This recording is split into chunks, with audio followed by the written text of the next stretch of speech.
tu na maulizo aliyeulizwa waziri wa kiserikali ausikae na ugawanyo wa majimbo Azarias Ruberwa, ndiyo leo ambaye ataweza kujibu katika maulizo mbalimbali aliweza kuulizwa na wanabunge.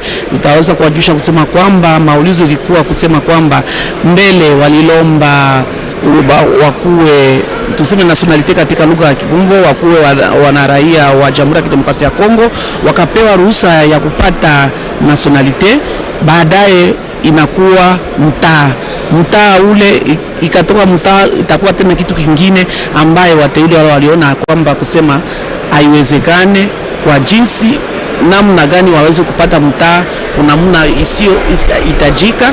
Ndio wakati rais wa Jamhuri ya Kidemokrasia ya Kongo aliweza kusikia hiyo, ambaye alienda upo na kuweza kabisa kusimamisha kazi hiyo yaweze kusimama, yasiendelee, waangalie kwa namna gani waweza kufanyizwa, kwa kutokana tu na kanuni ya Jamhuri ya Kidemokrasia ya Kongo haiwezekani Minembwe yawe mtaa moja wa jimbo hiyo ya Side ya kusini ya Afrika ya Kusini.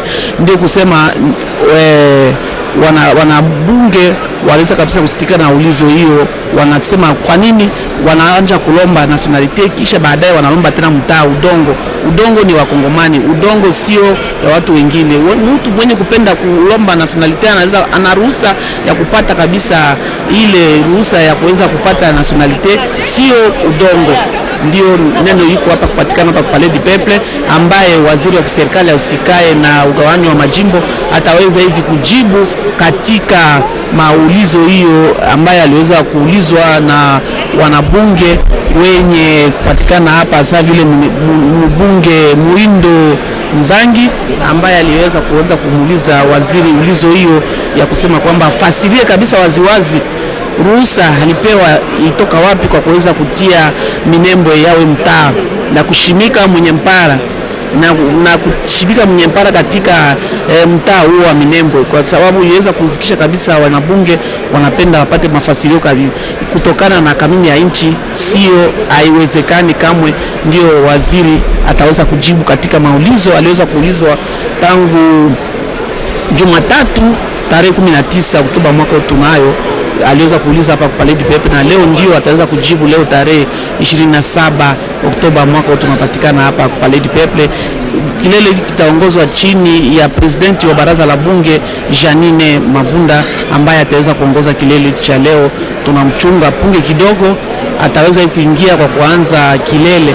Ndio kabisa kwa wanabunge wote, watu wote na raia wanachunga kusikia majibu ya waziri ya serikali ausikae na mambo ya ugawanyo wa majimbo Azarias Ruberwa. Tunapita kwako Prince Mpoi uweze kufasiria wa ndugu wetu wenye kupatikana huko Kasai, wanapenda kujua nini nyenye kupatikana hapa kwa Palais du Peuple leo tarehe 27 Oktoba mwaka wa 2020. Twasekejela Feza Kalongola jiba jende jia tukajimpinje ujiba jitwankombe mushiluba shakana bwabale chibole lujiba J15 tusonsa makumi asatu nichitema munzo bwa chuma mwendo wa Bukalenga mu commune Walingwala mwabudi bachi putu munafanka bajitonga mbamana kutwilangana basha libingi lebwa bilo bibwela bijibika la kumulombo jibwa Janine Mabunda Liyoko ne manda muni kabo chakufilele lokujimene mutanyiji wachibamba luchanko selelo ya buku wa misoko mutunja Kongo Demokratike Azarias Ruberwa kunkonko yosu biaba mubuchi kukujibachi kutumunafaka muja mafuku J10 chitema mwenji wakabi tenda chijimu cha abini bijini makumi abiji anja mafuku J10 chitema ngondu wa J10 chijimu tuwela nachi echi majinga 11 afunao bachi huita bilonde shela lumu ni minunganyi ifunika linyumvi buku machi abo bokuluseke lwa est wa bankamba mu province wa Sud Kivu mu musoko wa Minembwe byakaji bikene na afile bujajik na afile kabije bujenguluji buaka na kumpalo kwa baleji mpala babena ntanda bwana bamanyase nyanda ijimika lipitakana mushindu kai no mukuba bichile pa mutu nash kunkonko mimubu chika kujibachi huita bamu bakubobu kwele bulukonko bwane abuvuje bimpe bitamba mukanduri mupeshe buko keshe bwa kuye kushikamisha anyi kubanjija kabuluko mumusoko wa Minembwe menne kumanda munenda vunika la mufilo ujo mvisho ambane mukanda mutu bialo kujimena waka manene kavulambe ju wakala muvumupe shibuko kishubo kufikulu sekeku kakaji muyankane nasha bakaji bamene babiji mene momekele chibambalo chabilu byajitunga pamoni yeya kadi jifika jenda ulomina luseka elu kipakwete chikondo cha kushikamisha kabuluko muko mine rirale kadi milonde shilanguvilu waba mobaku bachupita babala meni mikando byajitunga belelu konku bambane meni mikando byajitunga mutunungu twawo kabena bita bujini bajingu labwani komini rirale utukunashi kuwele mbondoko bwakunguishe menene byakaji bimputu tokeshela bwalu kwa kaji nkayeba nasho munyimu mwe wakaji bantu musumbu wa bantu bavu muye nabo kumukuvuka jimilunga nyimiko wabuno wakati mpotanga nene mulopo wajitunga jamona mwana Amerika ki Mike Amer byakaji byenze komunyi meno wanda munene Mike Amer wakaji byenda mulupita pita kulubu kusamba kana nenda kuntwako byakaji mulupita pita kajiye ibumomekele chibambale shitangila koselelo wa buku amisoko wakaja ni binalenu buku okeshi wakumuna mushindo wakushikamisha kajiba jibuvu bipu mwakulu wabakatende mutoko muchaji bajibamba ni kujishilanga napanga chinka chipaji banjija nijiteke ja muntu mwakulu wabakatende mutoko muchaji installation kadi mujiyo bilonde shila kabuluku batubamu banjija ani bikale ba mu investir nkubya kadi bikengele ni meno mvuje bimpe mukapo nukajiba eka bilo bishima byanyina banza jenini mabunda badini shakubela nyeye wendo bwela matia mujibangu mvuje benatanda jenini mabunda nyeye ubwele ni bilo byenda bishima tusoso tubala kubyanza muyu kujutwajishi wana tozo kolanda na bilili boyingeli bwa bilo ya bakelmibeko elongo na emei mokambya bango mama Janine Mabunda lioko bango wana bazali koyingela ezali bongo mpona kotalisa ete ngonga kobanda likita mokomo lelo mi atuku mibale na sambo sanza ya zomi mobukoto betuku bale mokokisami mpona kotala lolenge kani makita mokolo lelo ekoyamba bongo ministre d'État ministre ya décentralisation maître Azara Suruberwa mpona ntina kopesa biyano na mituna nyeba motunaki pe masoma bandaki na mokembeko Henriette Wamu oya tunaki mpona koyeba polele mpona likambo mei bolenge kani bo chei mokambi to pe bourgmestre ya commune rurale ya Minembwe bosalemaki bongo masoma mazali nde biano tokola na mokomato mpona lelo likita lolenge kani mama Janine Mabunda azako kama misala na bobeti marito aye etija.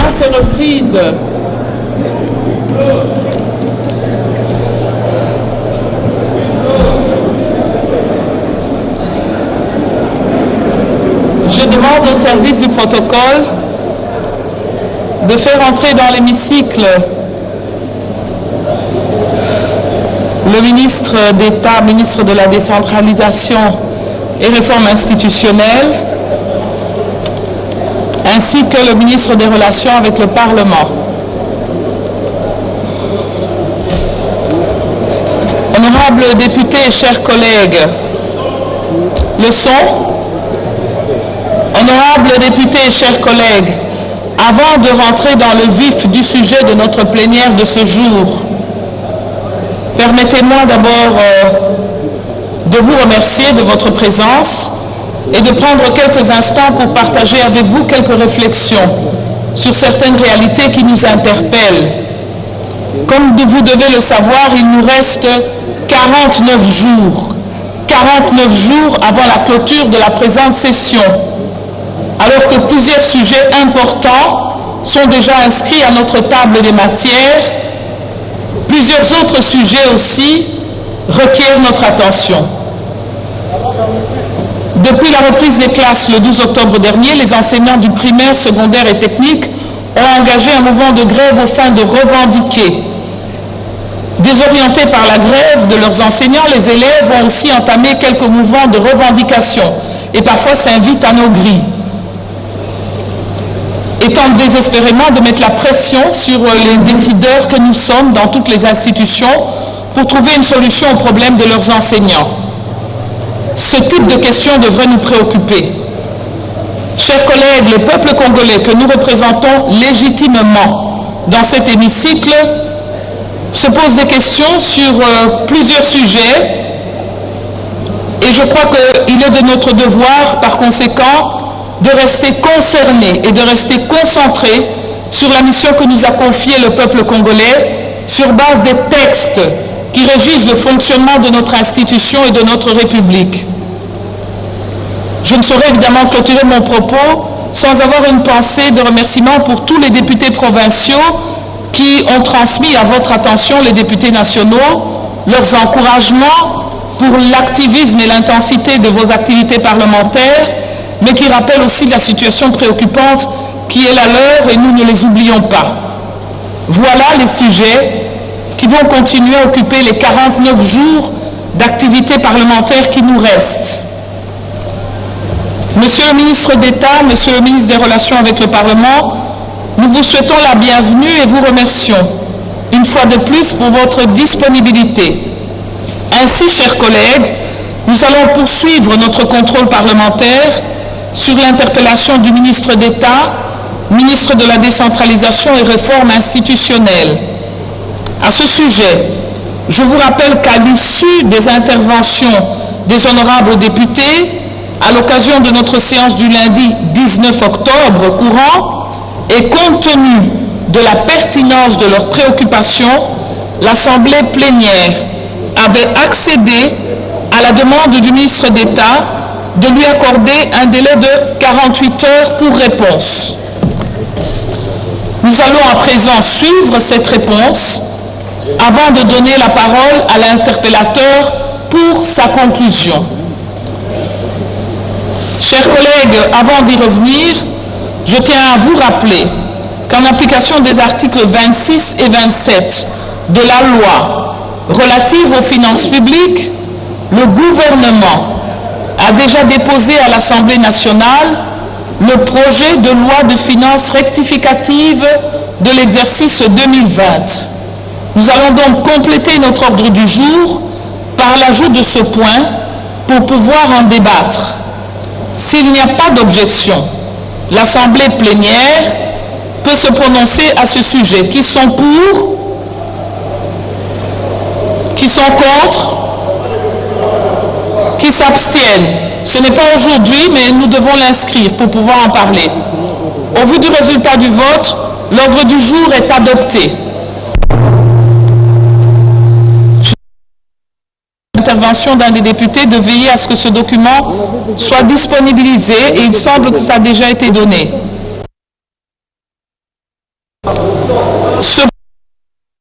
Prochaine délibération.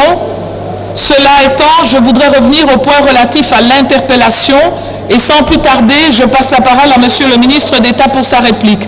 Les motions interviendront après, si vous permettez. Motions d'information viendront après. Monsieur le ministre d'État, vous avez la parole.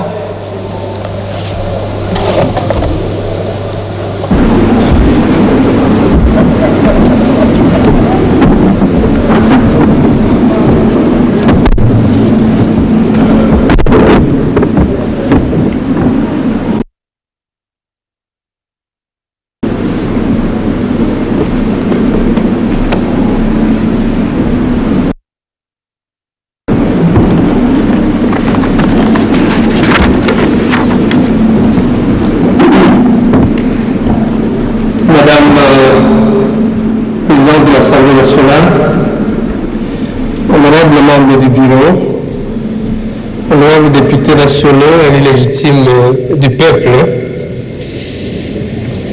ce jour est un jour spécial, un jour où j'ai l'immense privilège d'apporter des réponses aux questions des honorables députés qui ont voulu contribuer au débat à la suite de mon interpellation par leurs collègues, l'honorable Moïndo Zangui. J'aurais bien voulu qu'une telle séance soit organisée aussi pour ces parties du pays, dont le haut plateau du Sud Kivu, ou encore Beni et l'Ituri. Et pour revenir dans le haut plateau, il est donc bien voulu qu'un tel débat ait lieu sur la guerre qui y a élu domicile depuis 3 ans et qui, jusque ce matin, même au niveau de mon village propre ce soir, des groupes armés font fureur et la sommation de bilan a produit dans les 3 années plus de 300 villages brûlés, plus de 300 personnes tuées et plus de 250 000 têtes de bétail pillées. Mais l'occasion n'est pas celle-ci. Si vous me faites ce privilège, je reviendrai aussi que pour d'autres parties du pays. En termes de méthodologie, j'ai regroupé les questions des honorables députés selon les thématiques. En voici les réponses. Première thématique, question sur l'ordre de mission. Il a résulté des interventions de plusieurs honorables députés nationaux, des interrogations sur l'objet de ma mission à Minembwe. Ils veulent savoir, ou ils voulaient savoir si celle-ci a été couverte par un ordre de mission et pourquoi j'ai accompagné le ministre de la Défense nationale et ancien combattant seulement à l'étape de Minembwe, pas ailleurs. Ces questions ont été posées notamment par l'honorable Lusenge Bonane, l'honorable Kassongo Luquin, l'honorable Nego Ernest, l'honorable Likinda, l'honorable Daniel Mbao et l'honorable Tambwe Katambo. Voici ma réponse. Comme j'ai eu à vous le dire lors de ma réponse à l'interpellation de l'honorable Zangui, donc le premier discours que je prononçais ici, c'est au cours d'un conseil de ministres que le ministre chargé de la défense et ses combattants a exprimé la demande de me voir l'accompagner en tant que notable membre du gouvernement dans la mission de caravane sécuritaire qu'il avait initiée, en particulier à l'étape de Minembwe, dans le territoire de Fizi au Sud Kivu. Je n'étais donc nullement pas demandeur de cette mission. Pour rappel, sa mission de caravane sécuritaire l'a conduit successivement à Bunia, à Ituri, à Beni au Nord Kivu, à Minembwe au Sud Kivu et à Moliro dans la province de Tanganyika, ces 4 zones étant considérées par nos forces armées et par le ministre ainsi que le chef de l'État comme des zones prioritaires en matière de retour à la paix et à la sécurité. Il est évident que ce voyage a été couvert d'un nom de mission qui a été mis à vos dispositions déjà à la séance de la fois passée.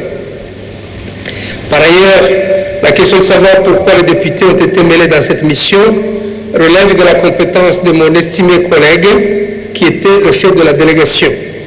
Du reste, le chef de la délégation des députés, l'honorable Juvenal Monoubo, a donné son témoignage ici, du haut de cette chaire, sans équivoque, sur la mission du haut de cette tribune. Aussi faut-il préciser qu'il n'y a pas eu du tout de basculement de la mission dont l'exécution est restée dans les termes de son objet. Thématique numéro 2. Questions sur les limites. La deuxième série des questions étant relative à l'empiètement de la commune de Minembwe, empiètement éventuel sur d'autres territoires voisins, et pour ce faire, une demande de documents sur les limites de Minembwe a été formulée, ainsi que la mise en place d'une commission d'enquête, soit parlementaire, soit mixte, avec une mission plus étendue sur la question des limites des villes et communes créées en 2013. Ces questions ont été posées par les honorables Paula Fabrice, Nelly Munga, Luquin Kassongo, Jolie Jacques, Likinda, l'honorable Tambo Katambo et l'honorable Ambatobe. Réponse à cette thématique. S'agissant de l'empiètement de la commune de Minembwe sur les autres territoires, notamment Mwenga, Uvira et Walungu, il y a lieu d'affirmer qu'il n'en est pas du tout question étant donné que la commune est comprise entièrement dans le territoire de Fizi. Quant au secteur, la quasi-totalité de la commune est dans le secteur de Lulenge, à part très peu de villages qui sont dans des secteurs voisins. Autant que pour beaucoup d'autres entités territoriales décentralisées créées en 2013 d'ailleurs, cette façon de procéder est conforme à la Constitution, à son article 4. C'est ce que la Constitution appelle le fait du regroupement. En effet, l'on peut créer une nouvelle entité, ville ou commune, groupement, secteur, village, voire même quartier, soit par démembrement, c'est l'article 4 de la Constitution, soit par regroupement. Par ailleurs, s'agissant des documents relatifs aux limites de la commune de Minembwe, ici de se référer à l'annexe du décret numéro 13/029 du 13 juin 2013, conférant les statuts des villes et des communes à certaines agglomérations de la province du Sud Kivu, dont la copie sera mise à votre disposition. Il y a donc, je pense que c'est en train d'être distribué, vous avez dans les annexes au décret un document qui date de 2013, comme d'ailleurs pour toutes les 500 et quelques autres communes et 70 villes, il y a toujours à l'endos de chaque décret, n'est-ce pas, des annexes qui délimitent exactement ce qu'il y a comme limite avec d'autres entités. Pour ce qui est d'une commission d'enquête, soit parlementaire, soit mixte, je rappelle que le chef de l'État, le président de la République, lors de son récent séjour à Goma, avait déjà annoncé la création d'une pareille commission chargée d'examiner la question des limites des entités créées en 2013. Et hier, au matin, le directeur de cabinet du chef de l'État, justement, m'a appelé pour confirmer au sein de l'exécutif, ce n'est pas encore à votre niveau, l'urgence de cette mission. Personnellement, je ne trouve pas d'inconvénient de la mise sur pied d'une telle commission, mais la justice est l'équité vers que cette mission de vérification concerne l'ensemble des entités territoriales décentralisées, telles que reprises dans tous les décrets, comme l'ont proposé d'ailleurs certains d'entre vous, honorables députés. Il serait donc discriminatoire de ne viser qu'une seule commune sur les 583 nouvelles entités territoriales décentralisées, dont 77 villes et 506 communes.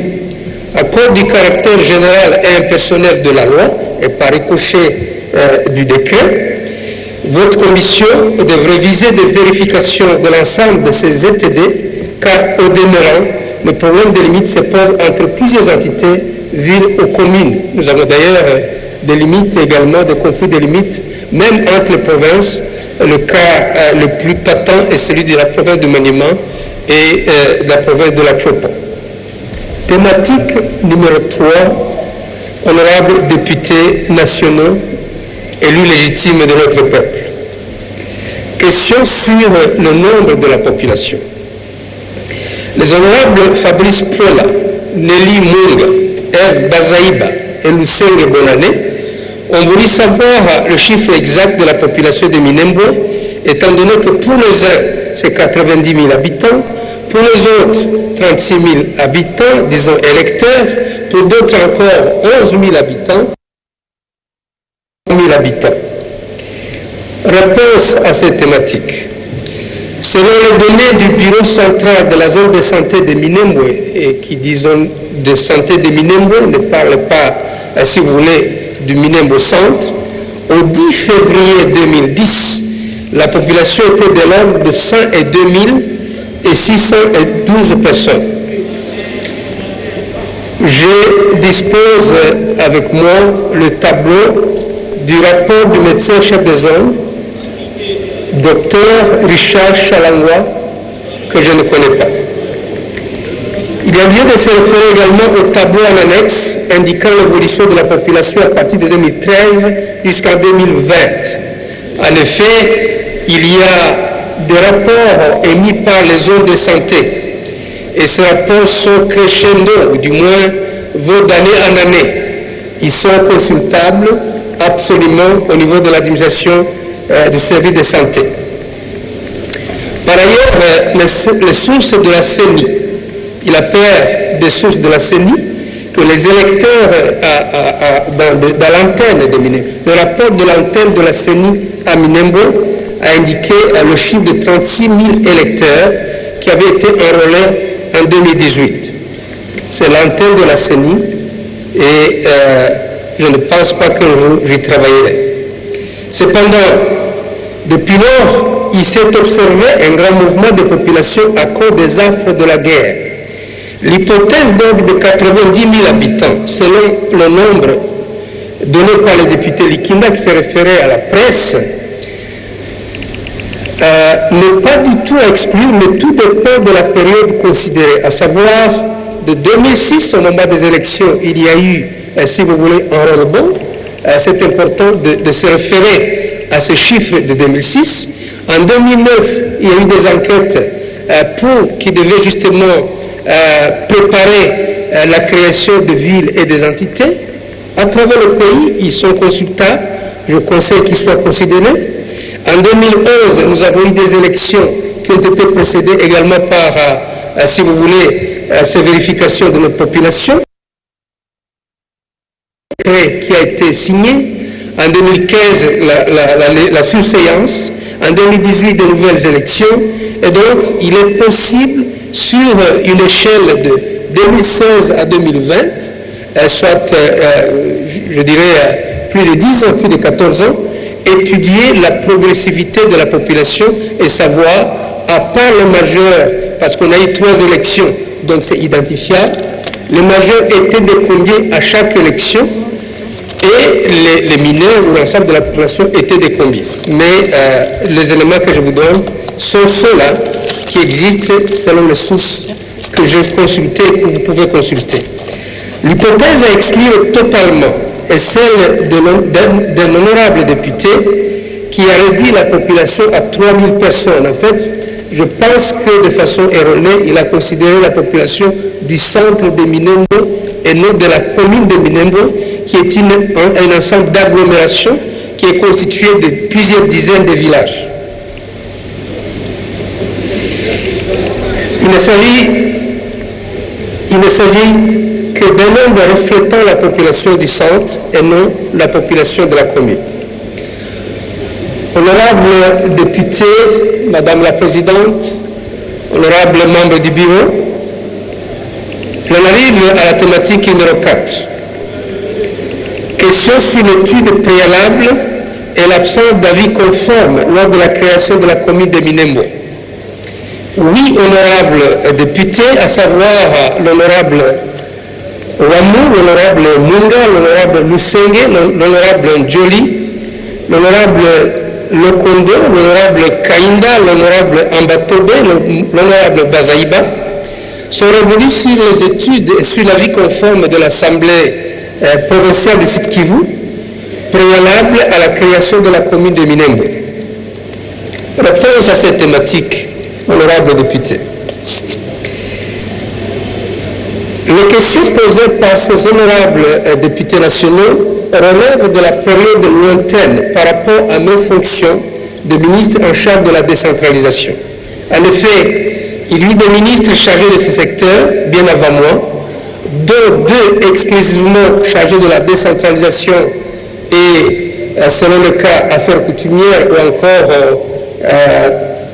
développement rural, je crois. Et 2 gens, et 3 ou 4 autres, c'était des ministres chargés des affaires de la. Je ne vais citer que 2. L'honorable Mboussa Nyamouissi, qui a été le tout premier ministre en charge de la question, si vous voulez, de la décentralisation, le tout premier. Et il a dit au moment où il y avait des enquêtes, n'est-ce pas, qui devaient prévaloir à la création de ces entités. Le deuxième, et ça sera tout pour les 2 ministres qui se sont occupés seulement de la décentralisation, ce fut l'ambassadeur Banamouere, qui est intervenu lui plus tard et qui a contresigné un des décrets du ministre, si vous voulez, du Premier ministre Matata.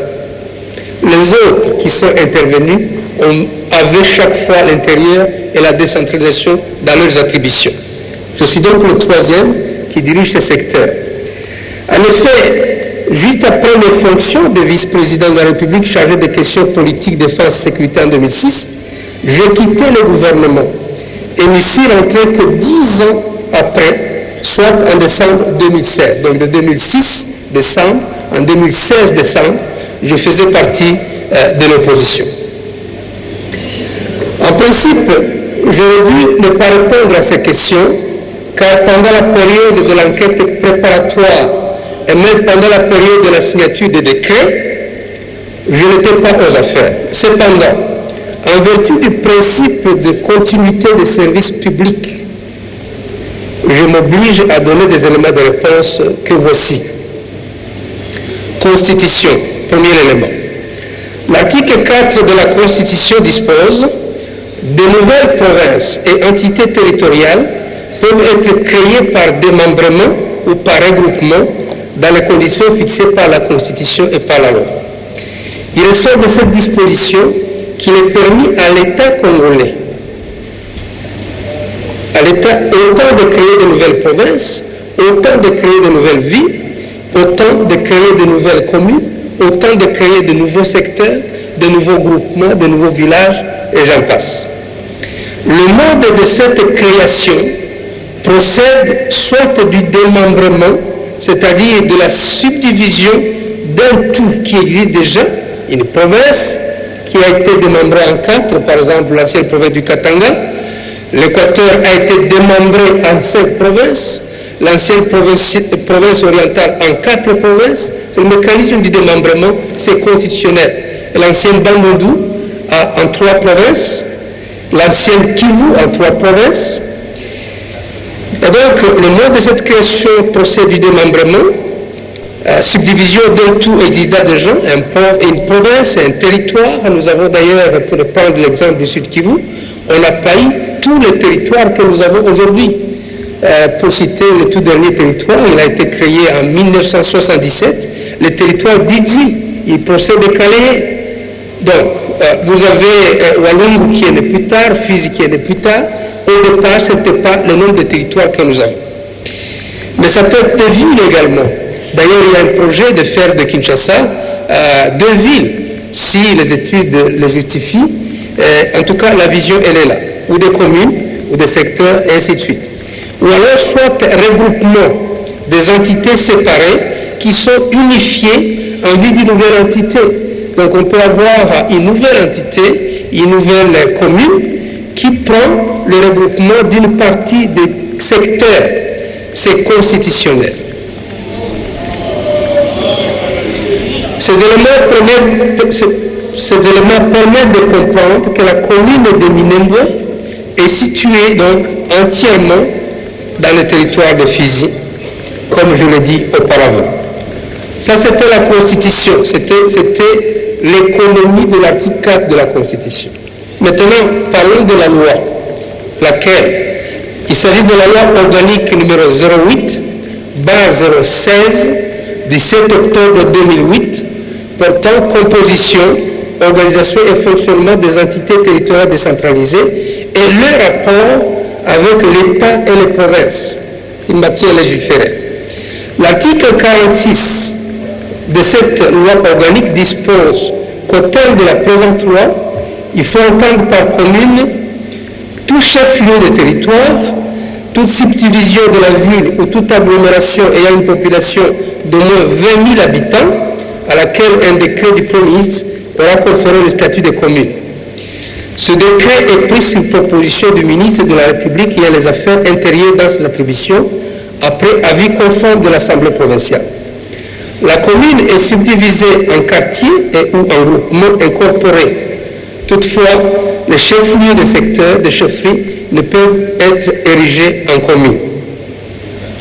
Au regard de la situation de la commune de Minembwe, elle n'est certainement pas un chef-lieu de territoire, ni une subdivision de ville, mais plutôt une agglomération. Par rapport aux éléments des archives consultés, il y a nécessité effectivement de vérification. Je suis arrivé, je mettrai à la disposition du bureau, à trouver des éléments qui indiquent que 3 députés, en son temps, en 2009, c'était en 2009, la date est sur le document, 3 députés du Sud Kivu, du Sud Kivu, du territoire de Fizi en particulier, avait fait un rapport qui reprend la liste des agglomérations qui devaient être érigées en communes. Personnellement, j'ai lu ce document. Il est d'ailleurs au manuscrit. Et j'ai trouvé Minembwe sur la liste des agglomérations faisant figure des agglomérations devant devenir des communes. Maintenant, les députés ont dit, certains députés ont dit, il existe une décision de l'Assemblée provinciale qui a envoyé à Kinshasa, n'est-ce pas, un rapport où Minembwe n'était pas dedans. Je suis au ministère de la décentralisation, je dois avouer que je n'ai pas encore vu ce rapport. Mais à supposer qu'il existe, la bonne question est celle-ci. Le problème donc n'est pas seulement de savoir pourquoi l'Assemblée provinciale du Sud Kivu n'aurait pas envoyé un avis conforme sur Minembwe, mais aussi et surtout le pourquoi l'Assemblée provinciale du Sud Kivu n'aurait pas retenu l'agglomération de Minembwe alors que des députés provinciaux l'avaient fait figurer sur la liste des agglomérations remplissant les conditions d'être érigées en commune. Il n'y a que la commission qui peut nous donner la réponse. Il y a lieu donc que les membres de la commission parlementaire et ou gouvernementale à mettre en place éventuellement s'y penchent. S'agissant de la condition liée à la population, 20 000 personnes, j'ai déjà donné des indications, je vous épargne de répétition, par rapport aux zones de santé, au rapport des zones de santé, au rapport de la CENI. Je crois qu'il y a lieu de s'y référer, mais les éléments disponibles et de façon constante ont montré qu'au moment de l'élection, si vous voulez, de Minembwe comme commune, ce nombre était réuni.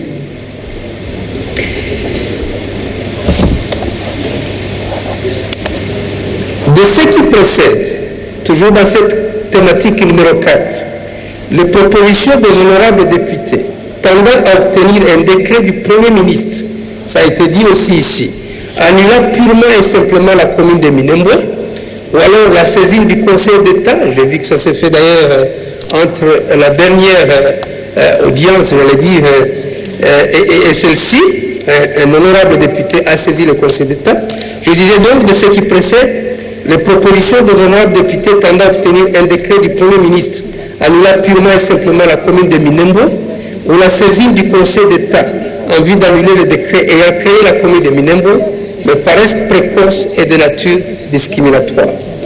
Il faut vérifier si le terrain et au sein des archives des administrations et du gouvernement, il faut le cas échéant interroger les acteurs qui ont posé ces actes relevant de leurs compétences par ailleurs sur base des éléments d'appréciation à leur disposition, et ce, au fil des ans et longtemps avant que je ne fût ministre chargé de la décentralisation. De toute évidence, globalement, il y a eu des entités par des provinces, proposées par des provinces non retenues, qui n'ont pas été retenues par Kinshasa. Il y a eu également des entités retenues par Kinshasa qui ne furent pas proposées par des provinces. Tout cela nécessite évidemment des approfondissements. Ainsi donc, les circonstances de la création de la commune de Minembwe sont mutatis mutandis, les mêmes que celles de la plupart d'autres entités territoriales décentralisées. Je rappelais 79 villes et 506 nouvelles communes. Il s'est donc d'adopter une mesure à caractère général et impersonnel au sein de la loi. Nous sommes à la question numéro 5, ou à la thématique numéro 5, c'est la question sur l'installation ou instruction conflit d'intérêts. S'agissant de l'installation du bourgmestre de la commune de Minembwe, les honorables Fabrice Pola, Nelly Munga, Willy Bongo, Daniel Mbao et Eve Bazaïba ont voulu savoir pourquoi l'installation par les autorités nationales, ont pu insinuer un conflit d'intérêts dans mon chef. Pourquoi cette coïncidence entre ma présence à Minembwe et l'installation du bourgmestre? En tant que ministre de la décentralisation, ayant la décentralisation dans mes attributions, poursuivent-ils quelle programmation j'ai mis en place pour l'installation des autres ZTD créés en 2013? Certains honorables députés ont même demandé que je mette à la disposition de l'Assemblée nationale le procès verbal d'installation de bourgmestre signé par le ministre provincial du Sud Kivu. Je pense que ce PV également est en train d'être distribué. Au sujet de ces questions, voici les éléments de réponse. D'abord, premièrement, comme peut rappeler dans ma réponse à l'interpellation de l'honorable Mouindo Zangui, le bourgmestre de Minembwe, ressortissant de la communauté Banyamulenge, et le bourgmestre adjoint ressortissant de la communauté Babembe, et le secrétaire, mais lui n'a pas été nommé évidemment, il est ressortissant de la communauté Banyindu. Donc les deux premiers ont été nommés par arrêté ministériel numéro 25 BACAB VPM, ministre de l'Intérieur et Sécurité, du 20 novembre 2018. Par arrêté numéro 01 du 20 février 2019, le gouverneur du Sud Kivu a notifié par ses soins aux intéressés. Les deux autorités furent donc investies. Voici ce que dit la loi sur les entités territoriales décentralisées en son article 56, honorable député, élu légitime de notre peuple. Le bourgmestre et le bourgmestre adjoint sont élus au sein ou en dehors du conseil communal dans les conditions fixées par la loi électorale. Ils sont investis par arrêté du gouverneur de province dans les 15 jours de la proclamation des résultats. Étant hors contexte des élections urbaines, municipales et locales, qui devraient se tenir en fonction du budget par vous à être adopté, j'espère, cette année, le seul élément à tirer de cette disposition dans le processus de légitimation des bourgmestres et des bourgmestres adjoints nommés par les autorités nationales, c'est l'investiture par l'arrêté et la notification, acte du gouverneur de province. Ces actes furent exactement posés en temps réel au lendemain de leur nomination, ce qui leur a valu l'autorité nécessaire de poser des actes depuis environ 2 ans. Des actes qui rentrent dans le cadre de leurs attributions au sens de l'article 60 de la même loi, notamment les actes suivants qu'ils posent depuis 2 ans. Assurer la responsabilité de la bonne marche de l'administration de la commune de la juridiction. Il est officier de police judiciaire à compétence générale. Il est officier de l'état civil. Il assure le maintien de l'ordre public dans sa juridiction. Au regard des éléments qui précèdent, la phase de l'installation du bourgmestre est une phase qui n'est pas prévue par la loi et donc une phase superfétatoire. L'installation de maires et de bourgmestres relève de la pratique administrative. Ceci est d'autant plus vrai que les maires des villes d'Uvira, de Baraka et de Kamituga, respectivement dans les territoires d'Uvira, de Fizi et de Monga, ont été investis pendant la même période que le bourgmestre et le bourgmestre adjoint de Minembwe. Ils ont été installés pendant la même période, donc il y a 2 ans. L'installation du bourgmestre de commune de Minembwe est intervenue très tardivement comparativement à celle des animateurs de 3 entités territoriales décentralisées que je viens de citer, dans les 3 territoires que je viens d'indiquer.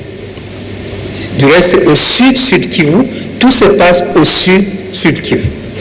En somme, juridiquement parlant, les reproches de l'installation, qui du reste ne me sont pas imputables, ne sont pas constitutifs de faute en ce qu'elles ne violent ni les dispositions conditionnelles, ni les dispositions légales, encore moins les dispositions réglementaires.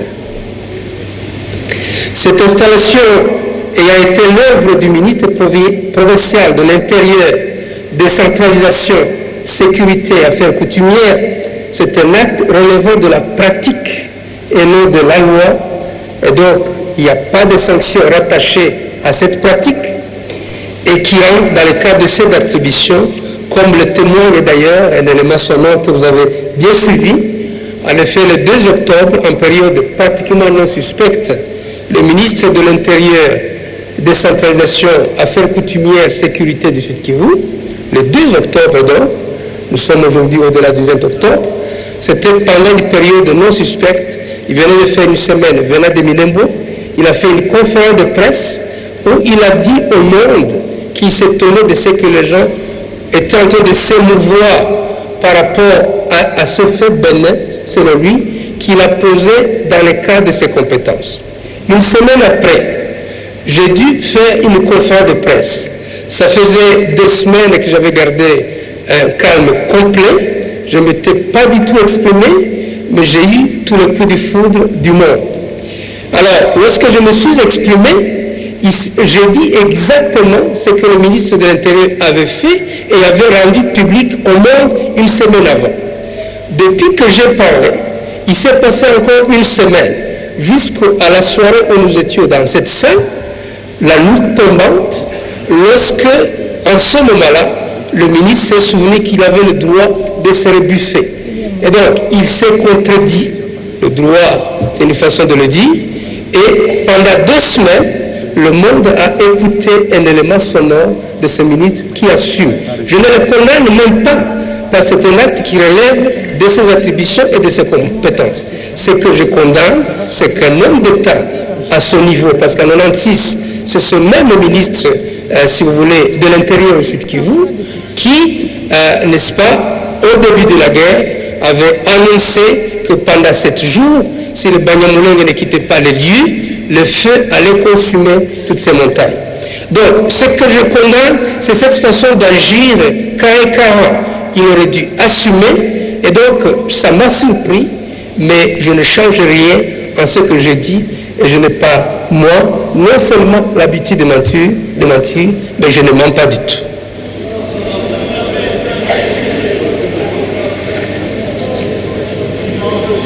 Nous sommes à la polémique.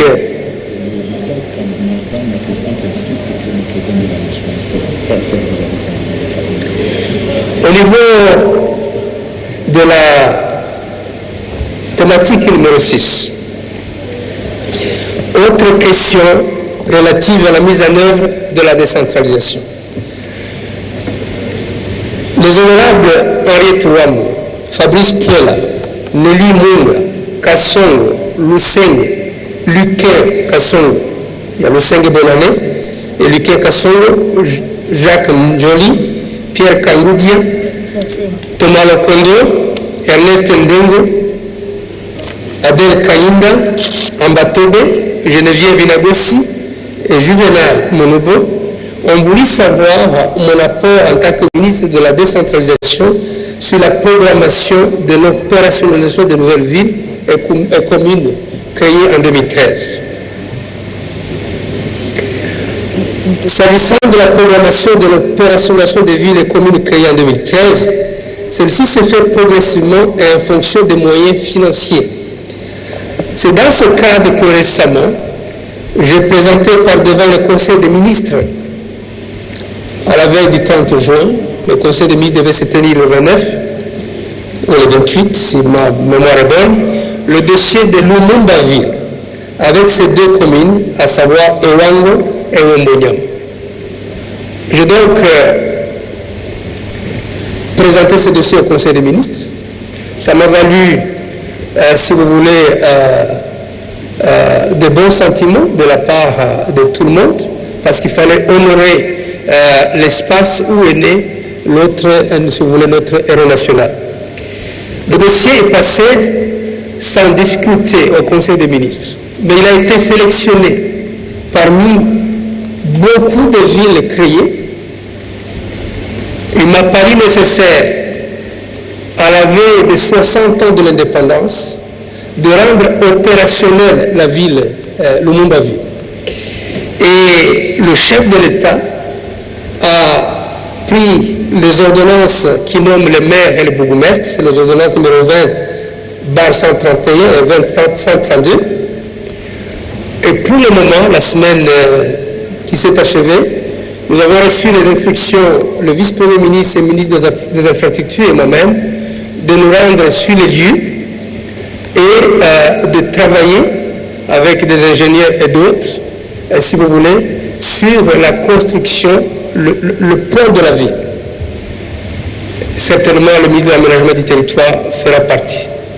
Et donc, nous sommes en train de rendre opérationnel au fur et à mesure, mais le budget ne suit pas malheureusement. Dans ma demande de budget au niveau du ministère de la décentralisation, si le ministre ayant en charge le budget me suit, j'ai fait une demande dans les crédits que vous allez devoir prendre, décider, d'avoir pour l'année 2022 une trentaine de nouvelles villes et communes qui devront être rendues opérationnelles. Et si vous pouvez surprendre le gouvernement et examiner favorablement à la hausse cette demande, évidemment, c'est nos populations qui vont accéder beaucoup plus à l'eau potable, à l'électricité, que sais-je encore.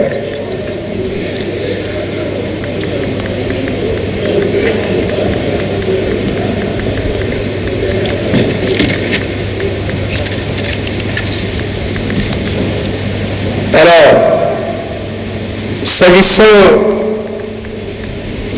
de la question de Minembwe, pourquoi, une autre question du genre, pourquoi avoir créé le territoire de Minembwe du temps du RCD? Pourquoi la commune maintenant? Et pour ceux qui posent la question, en même dimension. Voici l'économie de la réponse. Au moment de sa création en 1999, je n'étais pas président du RCD, comme cela a été dit. Je ne le suis devenu qu'en juillet 2003, soit une année après Sam City et 2 semaines avant ma prise de fonction comme vice-président de la République. C'est en ce moment-là que je suis devenu président national du RCD. La création du territoire de Minembwe a existé, mais ce n'était pas que le territoire de Minembwe. Il y avait aussi le territoire de Bunyakiri, au sud Kivu. Il y avait la commune de Kasha, dans les environs de la ville de Bukavu. D'ailleurs, en 2013, la commune de Kasha était parmi les propositions venues de la province du sud Kivu, de l'Assemblée provinciale. Mais elle n'a pas été retenue comme commune au niveau de Kinshasa. L'accord de Lusaka, ça ne fut pas bon de revenir aux accords Sun City et Lusaka, mais pour peu que je puisse dire un mot. L'accord de Lusaka avait, si vous voulez, consacré un principe, sa concept. C'était l'égalité à cause de rapport de force en ce moment-là. Il y avait l'égalité entre 3 administrations. L'administration de Kinshasa, du gouvernement, l'administration de Badolité et l'administration de Goma, MLC et RCD. Et cet accord prévoyait l'égalité dans les décisions, mais surtout la reconnaissance au moment de la réunification des actes posés par chacune des 3 administrations. J'ai la modestie de vous dire que j'ai aussi négocié l'accord de Lusaka. Et au moment où le pays devait se réunifier, dans les 3 niveaux, des actes ont été posés, et même auparavant, depuis 1999, avec l'accord. Par exemple, les grades au niveau des magistrats. Je connais quelqu'un qui est dans cette salle, qui assumait les fonctions de ministre de la Justice à Goma, ce qu'il a positionné au grade de procureur général, de premier substitut du procureur de la République. Et bien d'autres, ces grades ont été en tant que tels reconnus au moment de la réunification. Aussi bien d'ailleurs à Badolité qu'à Goma, mais aussi il y a eu des entités comme le RCD KML. Ils ont joui de cette faveur-là. Les grades qui ont été conférés aux militaires, généraux, colonels, majors, jusqu'aux soldats, ont été, sur base de l'accord de Lusaka, aussi intégralement reconnus en tant que tel. On n'a bougé aucun grade de qui que ce soit, dont la décision a été prise sur cette base-là. Je vais peut-être vous surprendre. De ce que je sais, les villes de Beni et de Butembo procèdent de cette logique. Le problème, c'est la confusion qui s'installe entre la commune de Minembwe. Lorsqu'on parle de commune de Minembwe, la confusion qui s'installe avec que fut le territoire de Minembwe, cette confusion doit être complètement élaguée dans les esprits. Il s'agit, tenez bien, de deux situations honorables, différentes et distantes d'une dizaine d'années. On m'a aussi posé la question, je pense que c'est l'honorable Njoli, de ma longévité à la tête du ministère de la décentralisation. En réalité, c'est une question de perception. Je suis à la tête de ce ministère environ seulement 4 ans, dont une année quasiment blanche. Ça veut dire l'année 2019, il y a eu une passation de pouvoir. Le Premier ministre Tchibala, qui était mon Premier ministre, a dû ne pas fonctionner. De janvier à septembre, au mois d'août, mais nous sommes passés par ici au mois de septembre, personne n'a fonctionné normalement. Il s'est fait d'ailleurs que je faisais juste l'intérim d'un certain nombre de ministères. Donc c'était pratiquement en termes de gouvernance et de décision, parce qu'il y avait l'interdiction de prendre des décisions d'un certain niveau, une année quasiment blanche. Alors, de quoi on parle? Et donc, l'année pleine où je suis à la tête de ces ministères, c'est 2017, 2018 et 2020, qui n'est pas encore achevé. Je connais ici, dans notre pays, et dans nos gouvernements successifs, des ministres qui ont eu 10, 12 ans, 8 ans, 5 ans. En même temps, je ne me suis pas nommé. Et je n'ai jamais été demandeur du ministère de la décentralisation.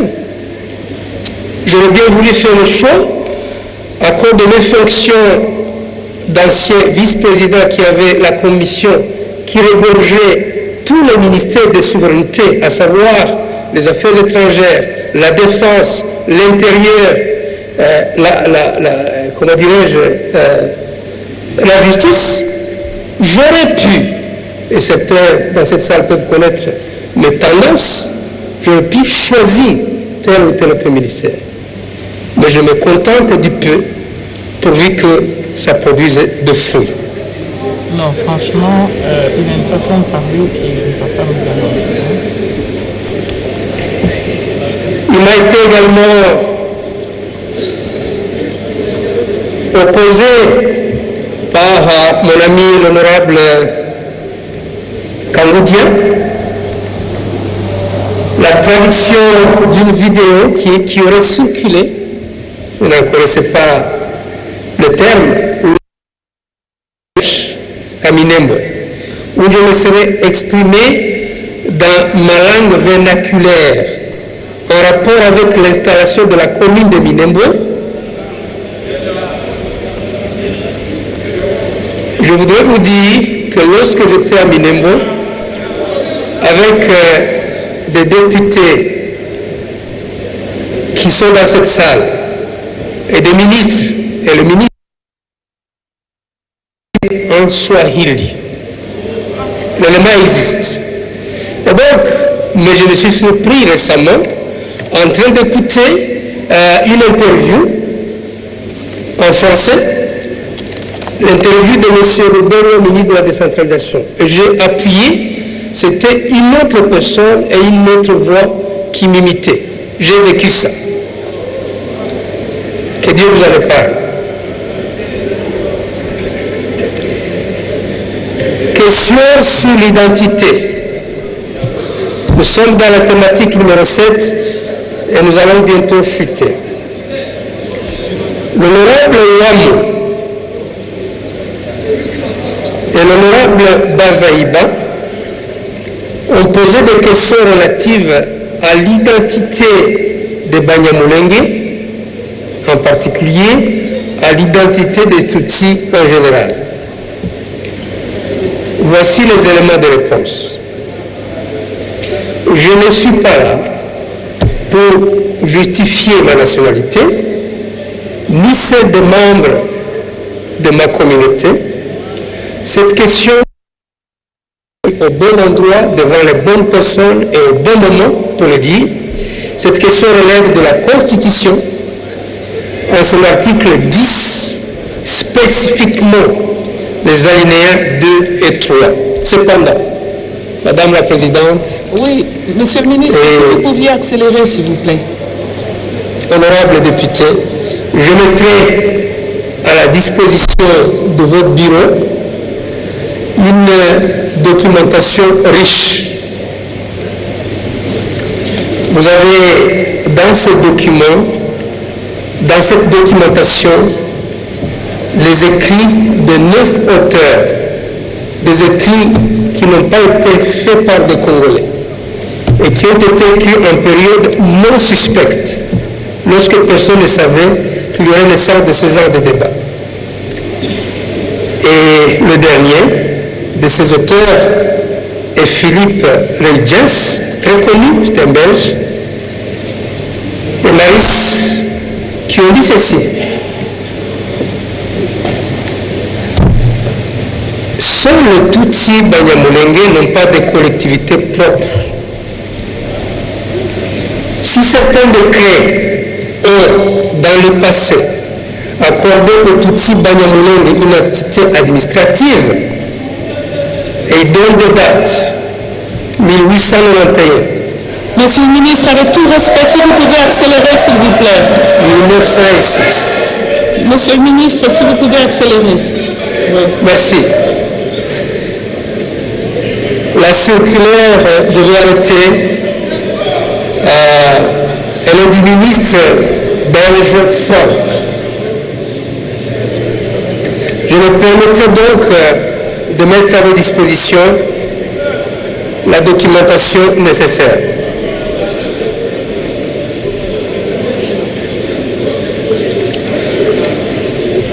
S'agissant de les thématiques, des propositions pour régler le conflit de l'Est en général, en rapport avec la commune de Minembwe en particulier,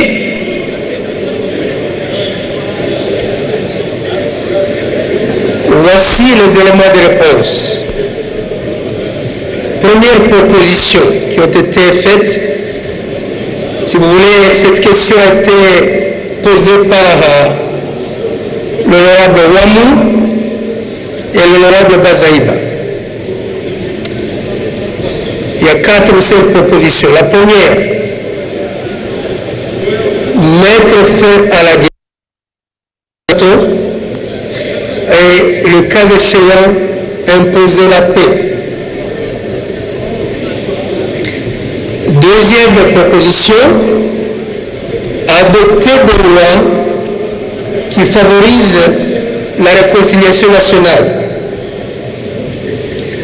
Les lois qui favorisent la réconciliation nationale devront renforcer la cohésion nationale sur l'ensemble du pays, en particulier à Ituri, au Nord Kivu, au Sud Kivu, dans l'espace Kassai, dans l'espace Katanga, le Congo central et Kinshasa. Ici, il se pose un problème dans ces provinces de cohabitation et le problème est actuel et réel. Adopter une loi organique en application des articles 13 et 51 de la Constitution.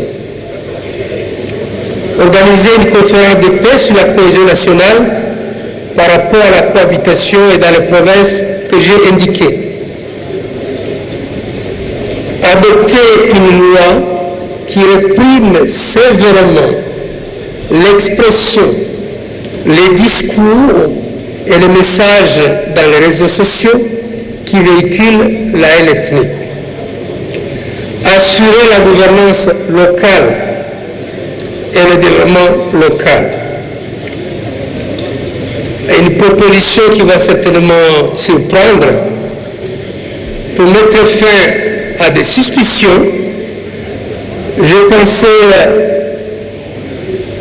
honorables députés, proposer un lotissement de terrain dans l'espace de la commune de Minembwe pour permettre aux élus de cette législation d'y ériger des maisons en vue de cimenter davantage la cohésion nationale.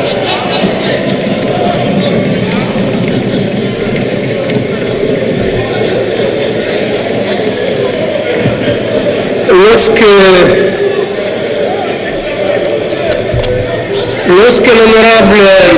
S'il vous plaît. Monsieur le ministre, avec tout respect, veuillez conclure. Merci. Oui, c'est la dernière phrase. Oui, je laisse. L'honorable m'avait honoré. Je tiens à vous remercier sincèrement pour cet espace de temps et de lieu. Je me rappelle encore les propos de l'honorable Kabangé, qui est passé ici il y a une semaine, parce qu'entre-temps, il y a eu deux événements qui ont eu priorité, et qui s'interrogeait à haute voix sur la responsabilité personnelle du ministre. Je vais quitter cet espace. Je vais me retirer et rejoindre mon siège. Mais lorsque je réfléchis abondamment sur ce que l'honorable Kabang avait dit, et depuis 3 semaines et quelques jours que je suis dans cette situation, et au regard des explications intellectuelles et humaines que je vous ai données, je me suis alors tourné vers la loi. La loi.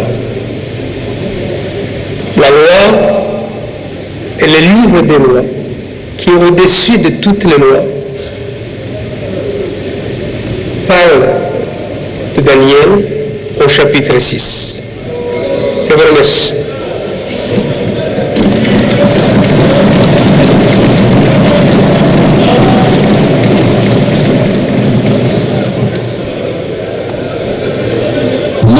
Nous vous remercions, Monsieur le ministre d'État. Nous vous remercions et je continue à voir que ce sujet, ce débat suscite toujours beaucoup d'intérêt, beaucoup de passion. Mais c'est justement parce que nous voulons en savoir plus et voir plus clair dans ce dossier que nous avons permis ce débat sincère, franc, direct et courtois. Aussi, chers collègues, au terme de l'article 196 alinéa 2 du règlement intérieur de l'Assemblée nationale, nous devons inviter notre estimé collègue, l'interpellateur, en l'occurrence Muindo Nzangi Butondo, pour sa conclusion. Ce sont les procédures ici à l'Assemblée nationale et nous tenons à les respecter. Chers collègues, vous avez la parole, honorable Muindo Nzangi Butondo.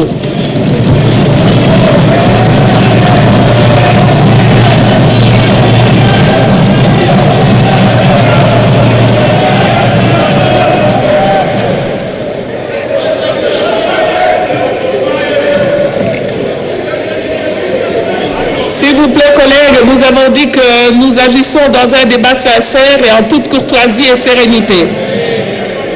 Laissez-le parler. Allez-y, honorable Nzangi.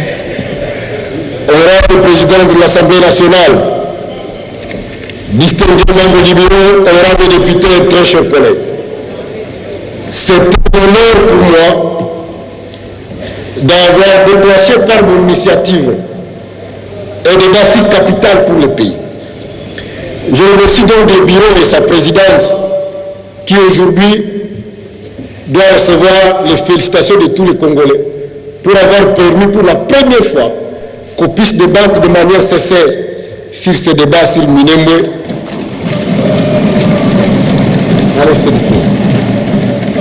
Ma reconnaissance aussi aux députés et à la plénière.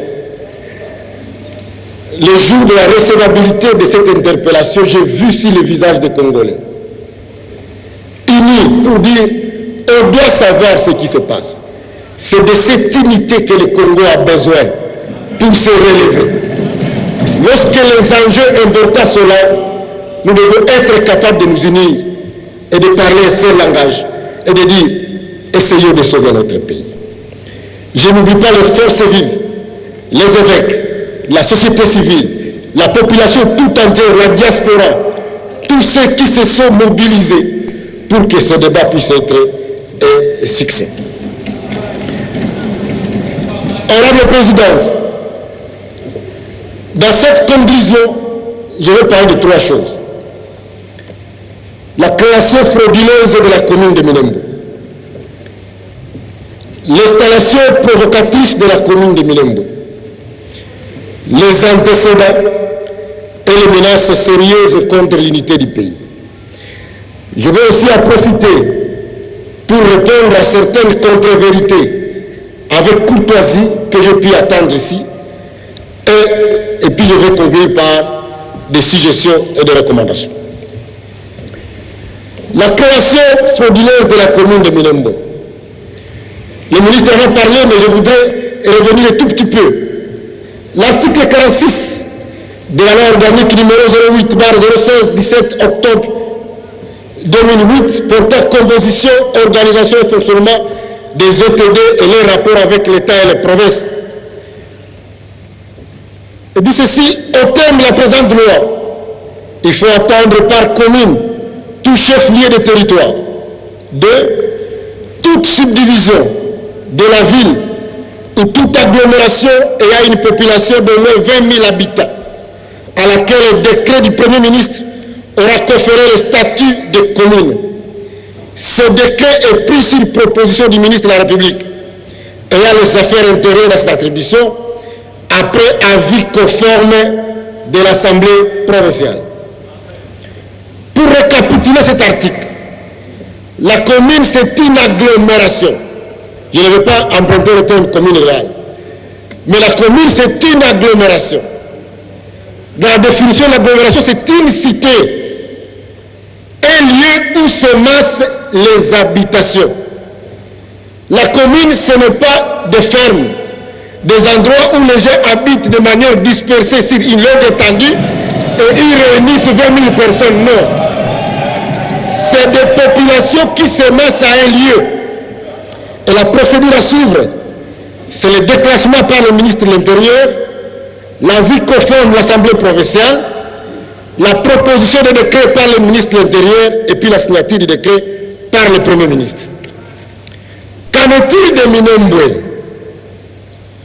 Pour ce qui concerne Minembwe, l'Assemblée provinciale du Sud Kivu, saisie par le ministre de l'Intérieur, avait constaté que cette dernière ne remplissait pas les conditions prévues par l'article 46 de la loi pour être érigée à commune. Minembwe dont on parle ici, ce n'est pas une agglomération. Vous avez écouté, le ministre lui-même a reconnu que Minembwe Centre, il accepte quand même qu'il y a 3 000, mais que les 100 000 ou les 80 millions de parle, c'est un regroupement de plusieurs villages. Si on veut faire des regroupements de plusieurs villages de communes, alors tout le Congo sera des communes.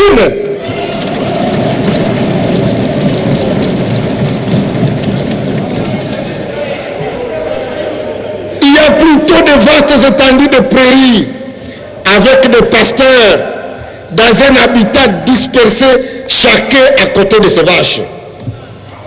Dans son intervention, le ministre a parlé, la première intervention, il a parlé de 10 km²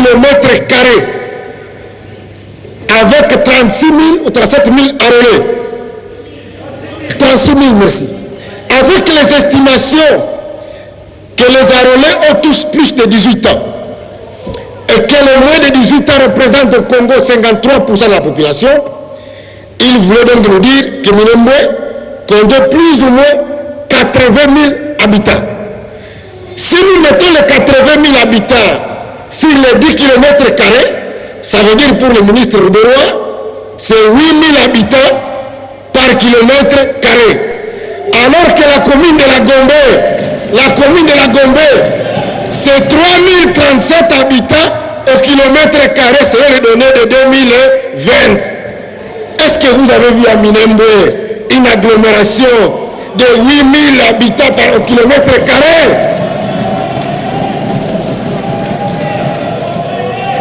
Et pour nous en rendre compte, j'ai personnellement envoyé quelqu'un au bureau de la zone de santé de Minembwe. Et il m'a envoyé les tableaux, la grande photo affichée avec des chiffres exacts sur le mur du bureau de la zone de santé de Minembwe. La zone dont on parle, les 10 km² dont le ministre a parlé, ça constitue exactement ce qu'ils appellent ici l'aire de santé de Minembwe. Puisque la zone de santé, elle est très vaste. Elle s'étend sur plusieurs villages, plusieurs groupements, plusieurs secteurs. Mais dans l'aire de santé de Minembwe, les fiches sont affichées. Même au ministère de la Santé, vous pouvez le trouver, il dit 7989 habitants. Ça n'a rien à faire avec les chiffres qui ont été avancés ici. Donc, les députés n'ont pas rejeté Minembwe parce qu'ils ne voulaient pas de Minembwe. C'est puisque Minembwe ne remplissait pas les conditions pour être érigé à commune. Les limites citées par le ministre. Le ministre parle de 10 km², c'est encore faux. Parce que j'ai pris le texte qui vous a été distribué là-bas. Les limites qui sont proposées dans cette commune ici, on dit à l'est, c'est le ruisseau Kalundi et la rivière Minembwe. Mais si vous lisez sur la carte, allez même sur Google Maps, vous allez voir que le ruisseau Kalundi et la rivière Minembwe, c'est situé à territoire de Mwenga. Ça prend une grande partie du secteur d'Itombwe et une dizaine de villages, dont un village dont le ministre dit que c'est son village. Son village est situé à territoire de Mwenga et non à territoire de Fizi. Alors que ce village est dans les limites de la commune. Au sud, le ruisseau Sara et la rivière Kibanja, à territoire de Fizi. C'est une distance d'environ 40 km du village de Minembwe, situé dans le secteur de Ganja et qui ramasse plusieurs villages du groupement Basikalangwa. À l'est, la chaîne de Mukoko et la forêt de Rubmero.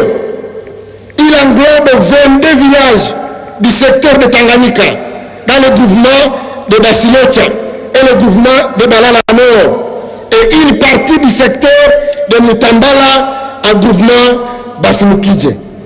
À l'ouest, la rivière Matanganya est dans le secteur de Lulenge, mais elle prolonge à territoire de Mwenga dans le secteur d'Itombwe.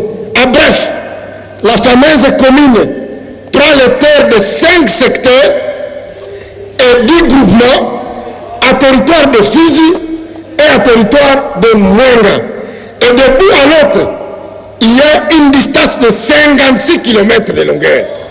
Donc ça n'a rien à faire avec les chiffres qui ont été avancés ici.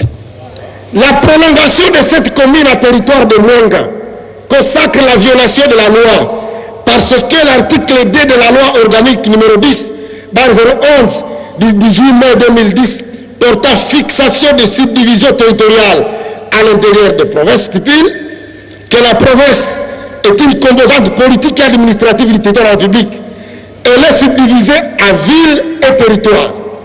Sont subdivisées à l'intérieur de la province les villes à communes, des communes à quartiers ou à groupements incorporés, des territoires à communes, secteurs ou chefferies.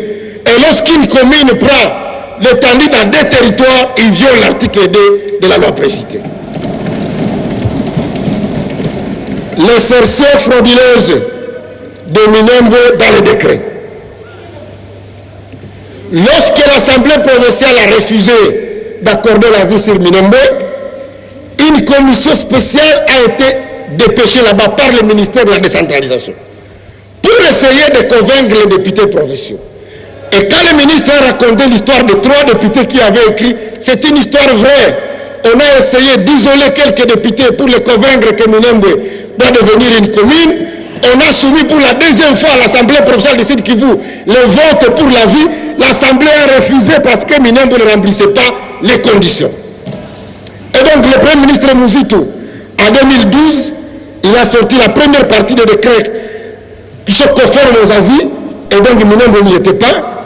On a annulé ces décrets, et c'est le décret de 2013 fait par le Premier ministre Matata, où il a été proposé l'insertion de cette commune. Malheureusement, lorsqu'on a inséré cette commune, on a fait une confusion puisqu'on s'est référé à l'avis de l'Assemblée provinciale qui malheureusement ne reprend pas cette commune. C'est pourquoi cette commune a été reprise par la fraude. Or la fraude corrompt tout.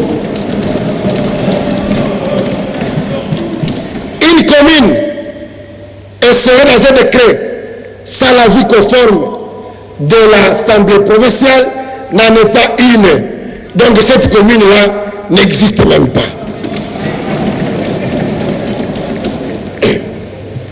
Alors, qu'est-ce qui s'est passé à la suite? Et c'est là qu'on veut démontrer ce qu'on appelle le conflit d'intérêts. En 2015, il y a eu le décret numéro 15/013 portant surséance à l'exécution de certaines dispositions du décret précité. Et ce décret a confirmé seulement les chefs-lieux de nouvelles provinces comme villes, les chefs-lieux de territoire et les anciennes cités comme communes. Alors, le décret a souligné dans ce préambule la nécessité de corriger puisqu'il y avait eu des erreurs.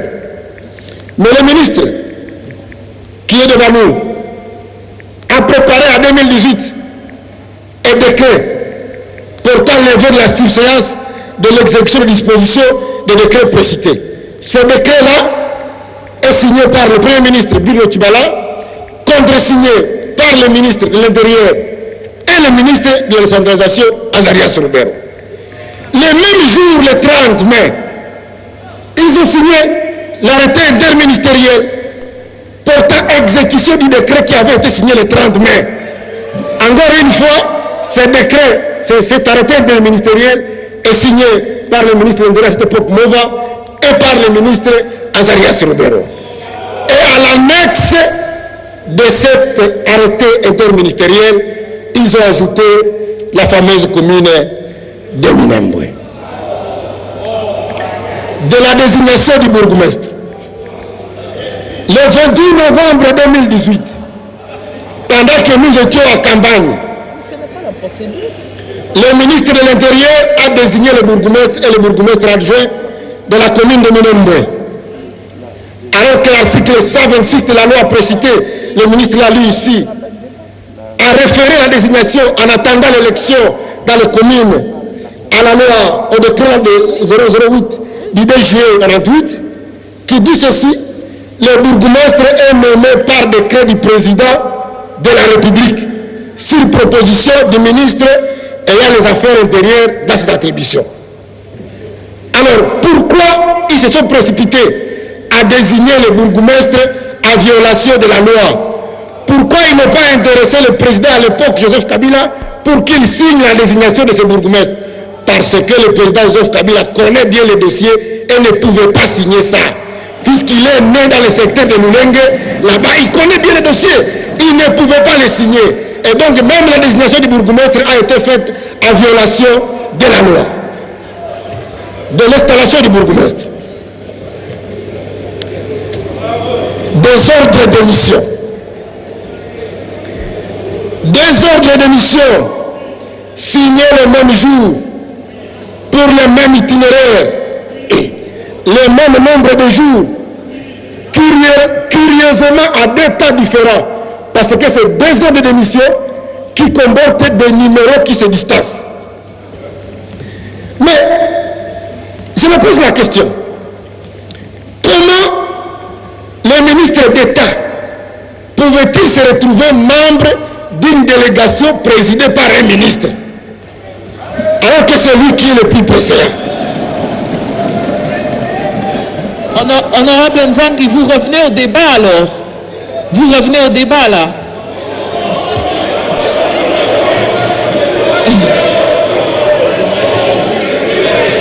Vous revenez au débat. Madame la Présidente, le ministre a répliqué pendant 56 minutes. Je crois que l'équité, c'est aussi que moi aussi j'ai le temps de parler. Je ne l'interdis pas, honorable, excusez-moi. Je ne l'interdis pas, honorable Nzangi, mais j'ai l'impression qu'on confond conclusion et débat. Parce que non, mais c'est ma conclusion.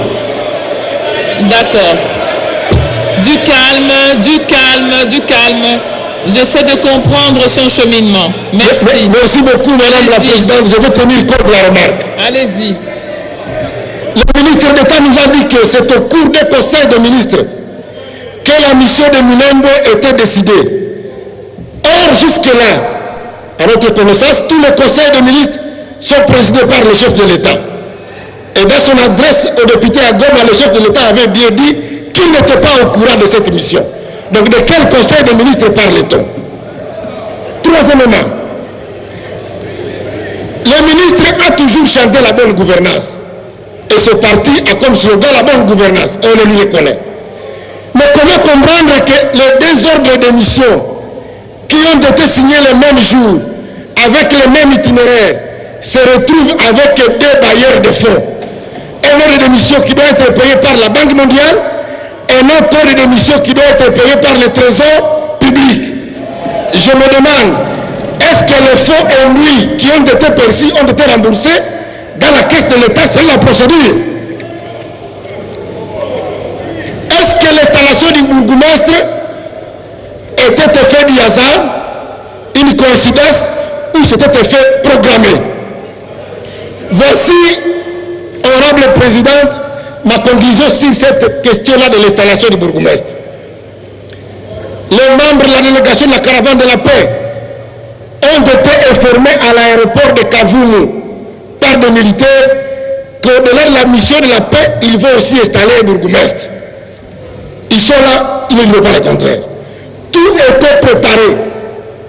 La mobilisation était faite, non seulement à Minembwe, mais aussi à Kigali et dans les différentes diasporas. Aux États-Unis, au Canada, vous avez vu des t-shirts imprimés. Une chanson commune de Minembwe enregistrée à la gloire du victorieux, le ministre, et enregistrée dans un studio IP de Nairobi au Kenya. Ça ne ressemble pas à une coïncidence. Ça a été programmé du début à la fin. Le ministre est venu dire ici qu'il n'était pas au courant de cette planification de l'installation du ministre. Mais vous avez suivi avec moi le communiqué du ministre provincial de l'Intérieur, le vaillant ministre, qui avait tenté de protéger le ministre d'État à ce temps, mais il a été estomaqué lorsqu'il a vu le ministre parler du devant de cette chaire, que c'est le ministre provincial par son initiative qui avait fait l'installation. Et il a écrit, il a même signé le document, je sais que vous l'avez lu, dans ce communiqué de presse, le ministre provincial de l'Intérieur dit ceci, que c'est le ministre d'État qui les a demandé d'installer le bourgmestre. Il dit que le gouverneur avait même refusé, et c'est par insistance du ministre d'État qu'ils ont fini par obéir à l'ordre de la hiérarchie. Le texte là est signé. Et donc je me demande, pour quel intérêt le ministre était venu ici nous mentir en tant qu'Assemblée nationale? Ça s'apparente. En effet, la doctrine enseigne que le fait pour un responsable public de donner des réponses fausses ou incomplètes aux questions posées par des députés peut constituer un outrage au Parlement.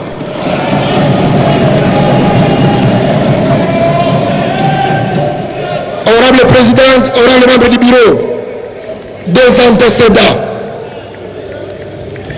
Le ministre vient de nous dire ici, en nous un article que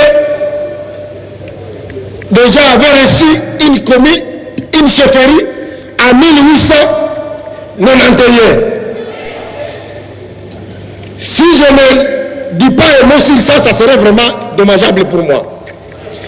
Honorable Présidente, le roi Léopold II, propriétaire de ce qui était le Congo avant, vous connaissez l'histoire, avait donné l'ordre en 1891, le document est là. Le roi Léopold II, dans cet ordre qu'il avait donné à des Belges, ce n'était pas des Congolais, et des mercenaires américains, il leur avait demandé de répertorier toutes les ethnies et tribus en République démocratique du Congo et de donner à chaque tribu qui existe une terre et une chefferie. Le texte est là. Celui qui a été oublié, il n'était pas là.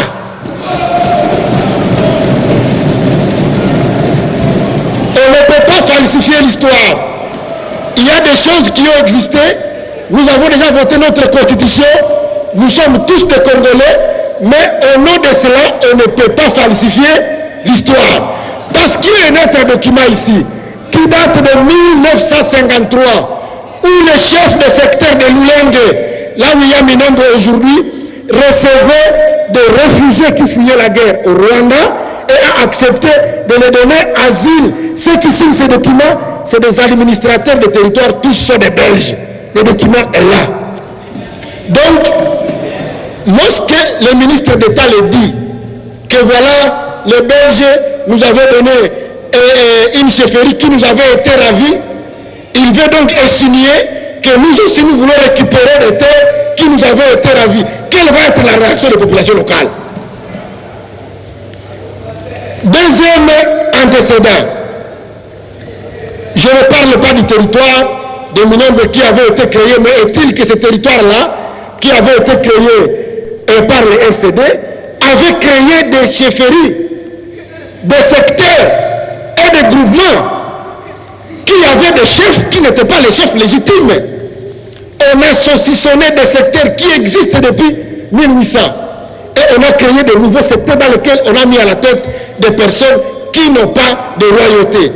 Tout ça, c'est des actes d'antécédents pour lesquels on doit tenir compte. En 2004, lors du 1+4, je ne vante rien, parce que vous savez que le même ministre, le ministre Roubero, qui était vice-président de la République à cette époque, avait séché les institutions parce qu'on n'avait pas reconnu le territoire de Minembwe. Et je viens de vous lire les limites. Vous sentez que ce qu'on appelle aujourd'hui commune de Minembwe, c'est le territoire bis. C'est pratiquement les limites épais aménisées, mais de ce qui était le territoire de Minembwe qui avait été rejeté par l'Assemblée de la population congolaise. Pendant la même période, donc, pendant la conférence de Goma, en 2008, le ministre a proposé, dans les résolutions de la conférence, la création du territoire de Minembwe. Donc, c'était une revendication personnelle et il y revient de tout le temps. Honorable Présidente, puisque je suis en train d'aller à la fin, vous ne devez pas oublier qu'en 1996, à cause de cette question ici, dont on vient de débattre ici, et là je remercie beaucoup l'honorable Bazaïba qui en avait parlé avec brio, nous avons connu la guerre à l'Est. Il y a eu la guerre à l'Est parce qu'on a dit que les gens, la population de l'Est, avaient refusé d'accorder des terrains à des populations qu'ils discriminaient. Je me souviens de la journée du 6 janvier 2007. Moi que vous voyez ici, je n'allais pas être avec vous, puisque mon village de Tchavinyongue a été attaqué par un escadron dans cet objectif ici. J'étais dans un restaurant avec 30 personnes, j'étais la 30e. Et 10 minutes avant, j'ai eu un mauvais pressentiment, je suis sorti du restaurant. J'ai couru. Mais 10 minutes après, tous ceux qui étaient dans ce restaurant-là à Tchavinyongue ont été tués. Il y avait 19 femmes, il y avait des enfants et chacun a reçu une balle dans l'œil droit. Les gens sont morts, des millions de personnes sont mortes à cause de cette question de revendication de terre. Moi, je croyais que c'était une question déjà dépassée, mais je ne comprends pas pourquoi on y revient encore, parce que le ministre d'État, il veut remuer les couteaux dans la plaie. C'est l'état de faire la paix, on ne doit pas revenir sur ça. D'ailleurs, je crois que c'est le moment pour nous de dire, il n'y a pas de paix sans justice. Je soutiens le combat du docteur Mukwege de dire, le rapport mapping, on doit les réveiller pour que les gens qui ont commis des crimes puissent être sanctionnés. Peut-être qu'à partir de ce moment-là, on va devoir avoir la paix. Alors, est-ce que les Congolais doivent vraiment craindre? Puisque l'honorable Mounoubou en a parlé ici. Il a dit, il n'y a rien. Vous ne devez pas avoir peur. Moi, je dis aux Congolais, faisons très attention. Ne soyons pas naïfs. Une situation se passe maintenant au Haut-Karabakh, territoire azerbaïdjanais, habité majoritairement par les Arméniens, qui demandent leur rattachement à l'Arménie avec le soutien d'une grande partie de la communauté internationale. Ça doit nous interpeller parce que l'article 7, alinéa 5 de la Constitution du Rwanda stipule que les Rwandais, leurs descendants, qui, entre le 1er novembre 1959 et le 31 décembre 1994, ont perdu la nationalité rwandaise suite à l'acquisition d'une autre nationalité étrangère, sont d'office réintégrés dans la nationalité rwandaise. Ça veut dire quoi? C'est quand même des pièges qui nous ont tendus pour vouloir nous dire que même ceux qui ont renoncé à la nationalité rwandaise, le fait qu'ils soient de vagues de mouvements de réfugiés de 59, ils sont rwandais même là où ils sont. L'exemple, nous en avons ici. Dans cette salle ici, en 2008, l'honorable Dunia Bakarani, qui était député avec nous, avait été arrêté et condamné au Rwanda une année. L'Assemblée nationale avait envoyé une délégation au Rwanda pour faire prévaloir son immunité parlementaire. Le Rwanda avait dit, Dunia, c'était citoyen rwandais, il n'a rien à faire avec le Parlement congolais.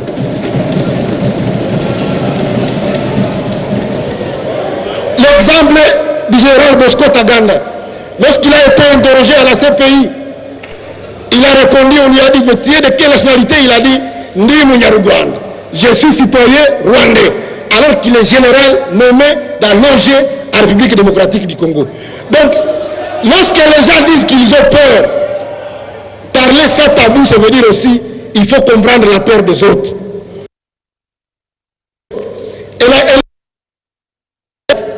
La guerre qui... La situation de Béni, c'est la même situation. Les gens ont les entités, mais au même moment, il y a des gens qui arrivent pour réoccuper les places qui ont été laissées. Je sais que vous êtes au courant de ça. Tout ça, c'est des signes nationalisateurs. Demain, il ne faut pas que ça vous revienne qu'on a créé la commune de Boga ou la commune de Kainama. Je voudrais donc dire que c'est ici l'occasion pour les Congos tout entier de se réunir et de dire, pour mettre fin à la situation qui se passe à l'Est, cette question doit être sérieusement crevée. On ne doit pas accepter qu'à la recherche de nouvelles terres, Sarkozy avait pris la parole ici, et il vous l'a dit, que la question de la démographie du Rwanda, on doit y trouver la solution à partir de la RDC. Ce n'est pas une utopie, nous devons continuer à veiller. C'est pour cette raison que je vais finir par des conseils de suggestions et des propositions de recommandations.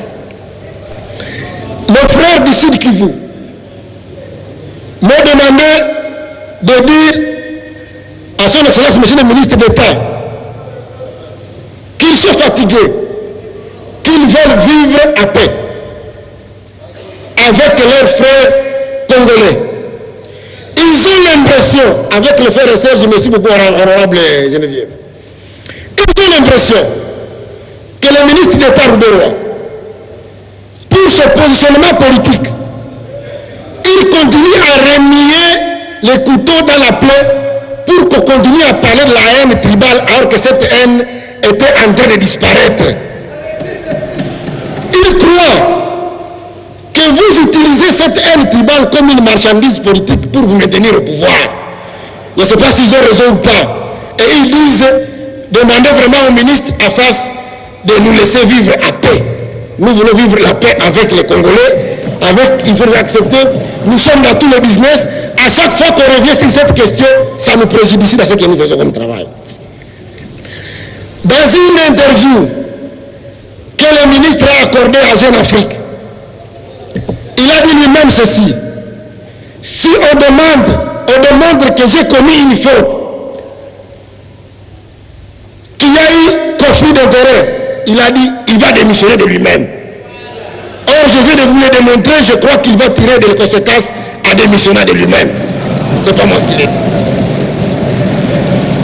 Je finis par les recommandations. Première recommandation: rapporter et corriger le décret numéro 013/030 du 13 juillet 2013 conférant le statut de ville et de commune à cette agglomération du Sud Kivu pour des raisons d'insertion frauduleuse de la commune de Minembwe sans avis favorable de l'Assemblée provinciale conformément à la loi. Une proposition de recommandation: ordonner l'annulation des actes au propos du gouvernement, ordonner l'annulation des actes de nomination du bourgmestre et du bourgmestre adjoint de la commune de Minembwe. Troisième proposition de recommandation: initier des enquêtes pour déterminer les responsabilités des agents publics de l'État et leurs complices impliqués dans la fraude concernant le dossier de la commune de Minembwe à vie de sanctions exemplaires. Quatrième recommandation: si le chef, essayez de voir en tant qu'Assemblée comment donner à la commission de suivi la mission d'évaluation globale du processus de décentralisation dans le pays. Pour le reste, Madame la Présidente, je veux vous remercier pour le temps que vous m'avez accordé pour que je puisse traiter de cette question. Je veux remercier les députés pour l'attention soutenue. Je ne voulais pas plonger dans le sensationnel, j'ai donné des faits vérifiables. J'ai l'ensemble de textes ici, tous les textes auxquels j'ai fait référence, ils sont là. Celui qui veut le voir, je crois que le ministre a suffisamment écouté et il a compris qu'il est tombé dans un conflit d'intérêts. Il doit tirer les conséquences à démissionner de lui-même. Merci beaucoup.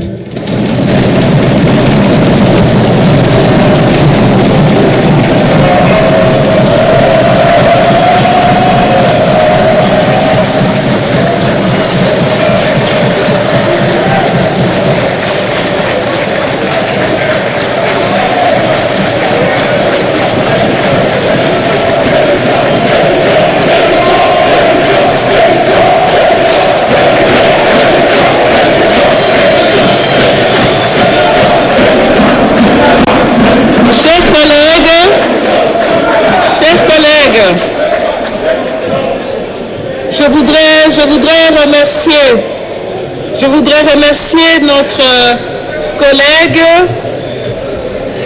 voudrais remercier notre collègue, l'honorable Moïndo Nzangi, et sur base des recommandations que nous avons suivies ici avec lui, l'honorable rapporteur aura l'obligation pour la prochaine plénière, dans le cadre d'un groupe de travail, de mettre en ordre utile ces différentes recommandations, dont une essentielle qui préoccupe la nation dans son ensemble et qui concerne la revisitation ou en tout cas la revérification en ce qui concerne le décret de certaines communes, dont celle de Minembwe.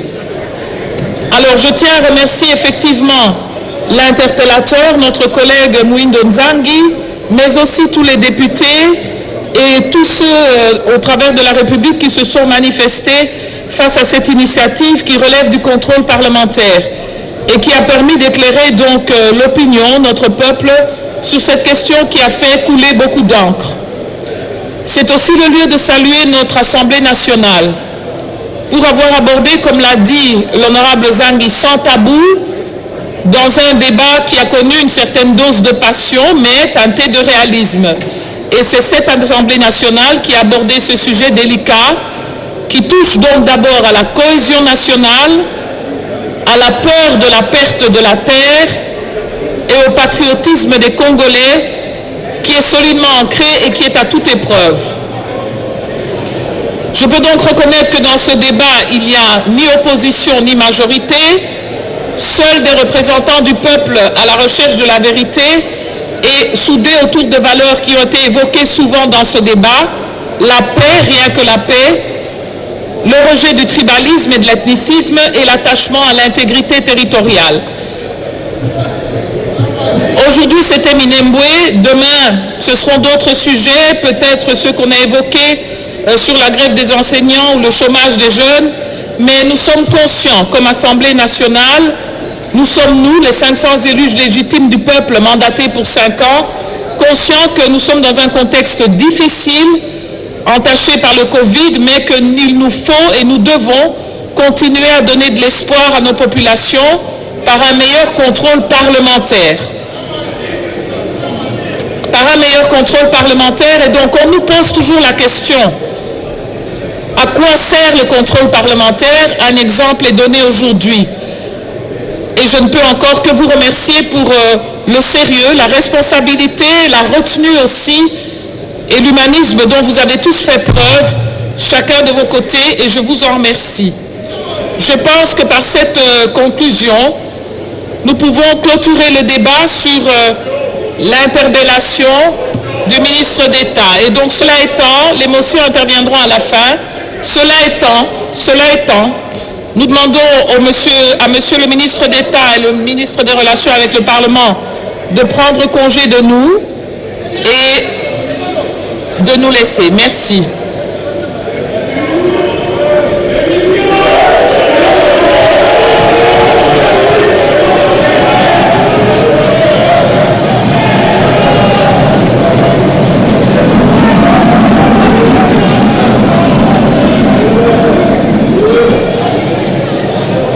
Je pense que l'examen du point inscrit à notre ordre du jour est épuisé. Et il ne me reste plus qu'à vous remercier pour votre participation à nos travaux. La séance est donc suspendue. C'est une motion de quel ordre? Motion d'information? Allez-y. 2 minutes.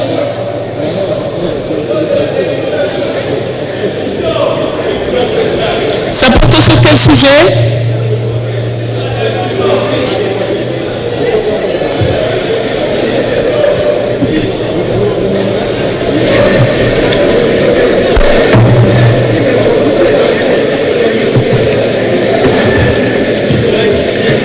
Merci, honorable présidente, pour la parole.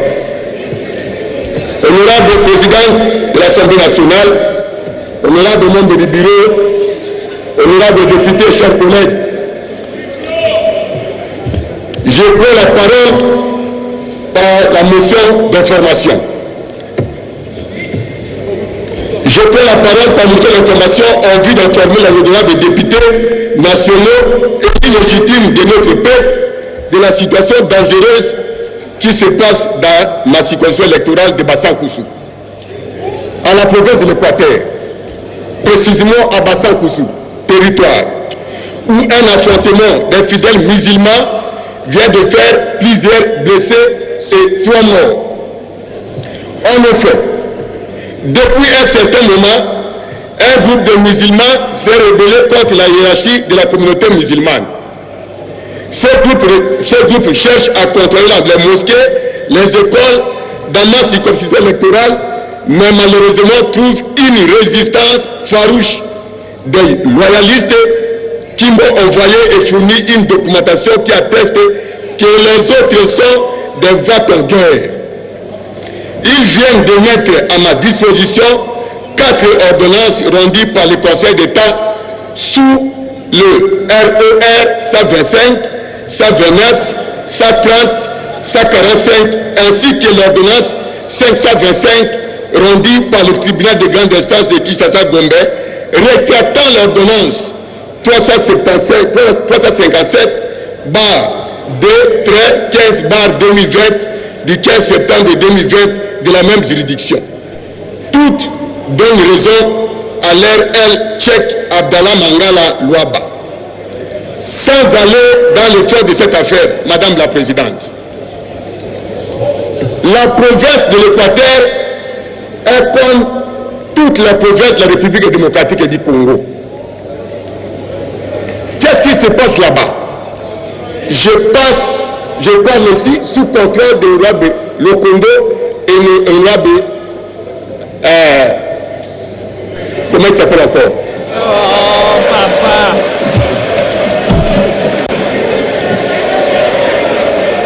Moussa Kalema. Merci, Moussa Kalema, qui comprend très bien ce débat.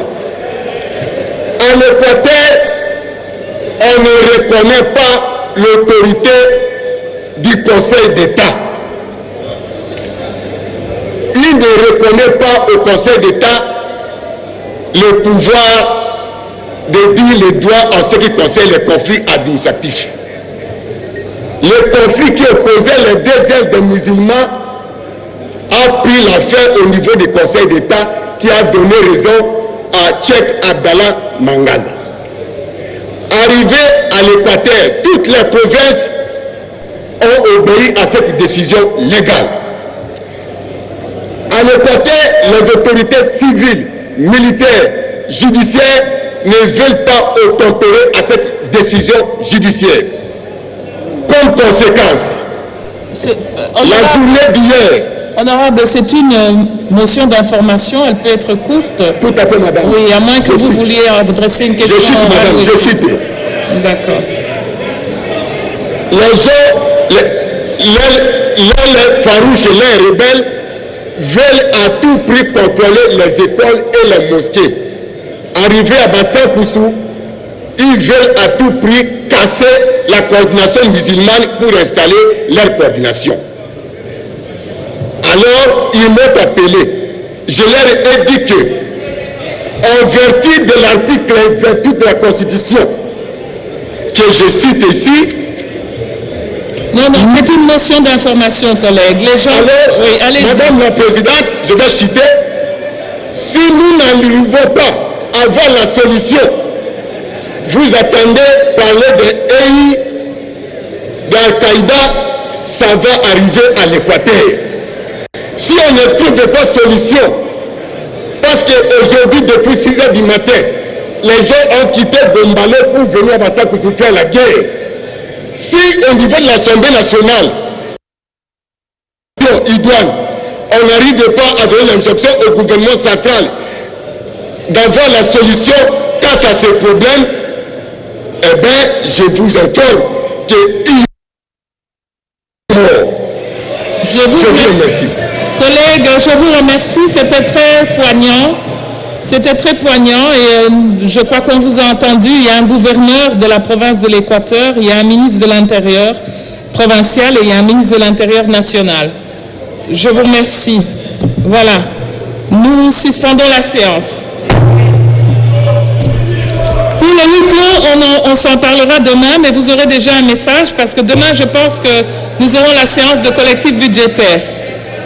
Merci. Pour les autres sujets, demain, nous vous tiendrons informés.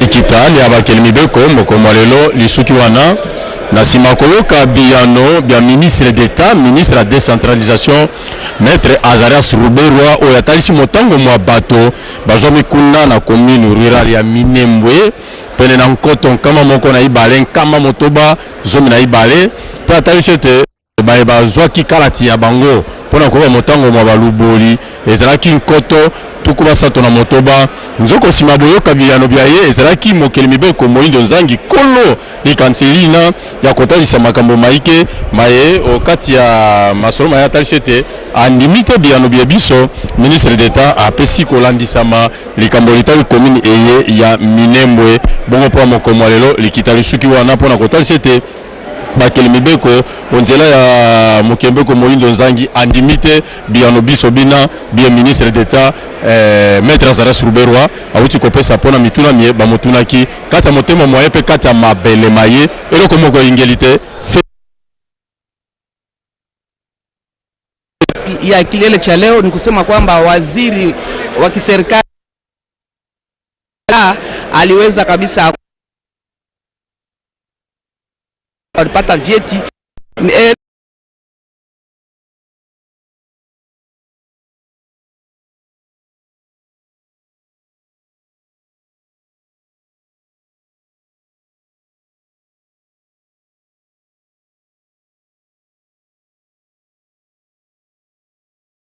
Muindo akasema kwamba yote waziri wa kiserikali ausikae na ugawanyo wa mitaa yote anasema hakuitika, haikuingia katika masikio yake, haikubali hata siku moja. Ndio hapa tunakomesha kilele cha leo kusema kwamba kesho watarudia tena kwa kuweza kufanya kilele yenye kusika na bajeti ya Jamhuri ya Kidemokrasia.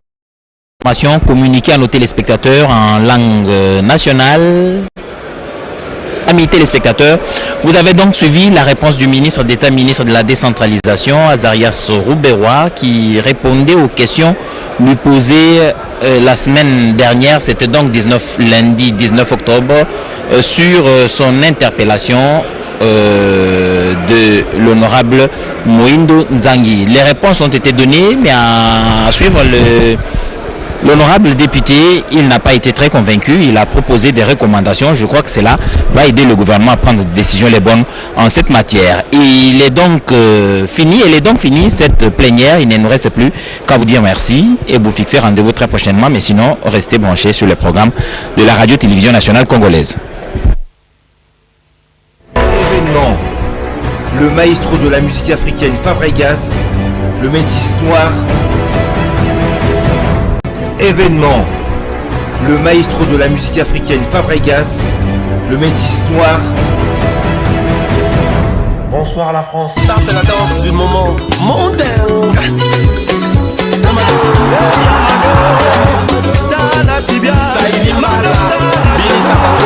Après avoir conquis le continent africain, il s'attaque à la salle prestigieuse de double mixte à Lyon.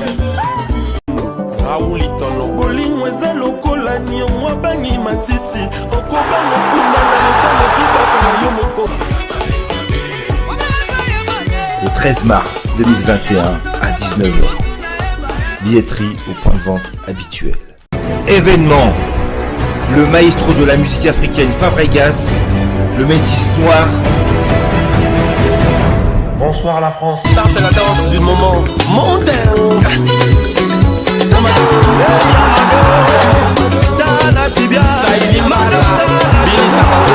Après avoir conquis le continent africain, il s'attaque à la salle prestigieuse de double mixte à Lyon.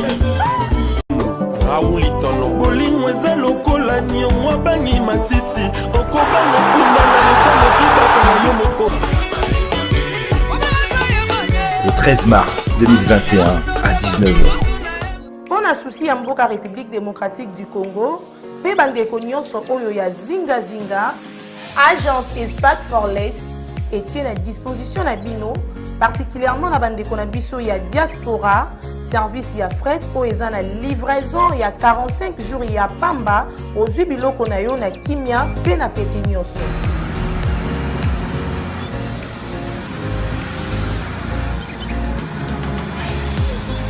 I don't, Mr. Sorry.